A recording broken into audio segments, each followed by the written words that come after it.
So how do we optimize? There are two approaches for this. The analytical solution, which is the ordinary least squares, and then the numerical approximation approach, which is the gradient descent. We'll tackle both of this.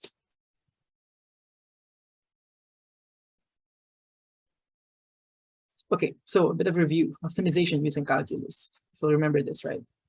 If you have this graph, how do you find the minimum? Simple, you just get the derivative and find the point where the derivative is zero. Applies to convex functions. So in this case, the derivative is zero.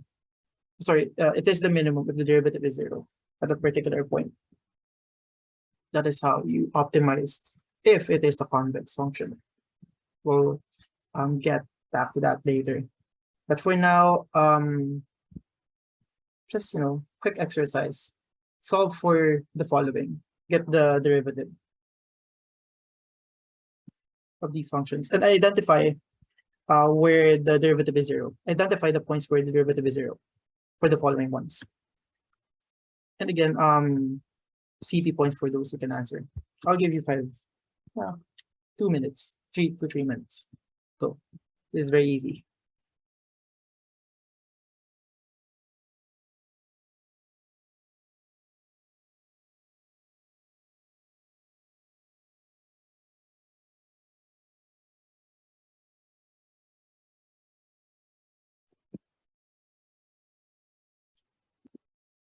Just gonna show it.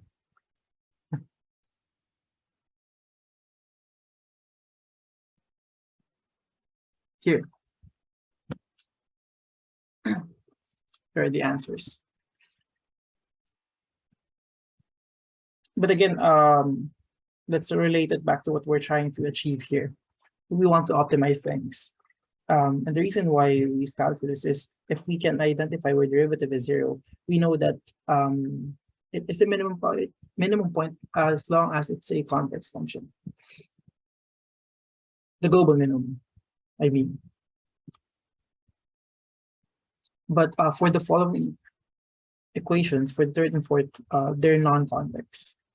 So what does that mean? For example, this one, the answer here is zero. This point here, where x is equal to zero, that's actually the lowest y value you could get. So yes, it's zero. For this one, it's -4. Right? So basically, if you get the derivative, you'll end up with the minimum. Okay.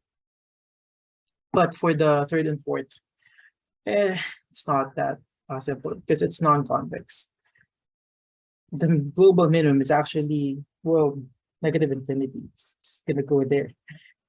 This won't stop. But if you simply compute for the point where the derivative is zero, then you'll end up with -9, right? But it's just this one here. It's not the minimum. And for the other equation, you'll end up with the global minimum or a local and global minimum here, which is not going to end. So yeah, that really applies to convex functions if what we're trying to do is to find the global minimum.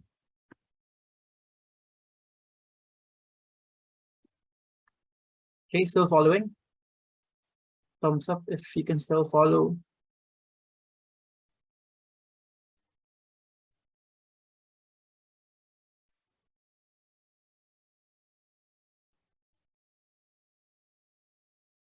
Okay, but I guess you understand this more when we actually relate this to linear regression.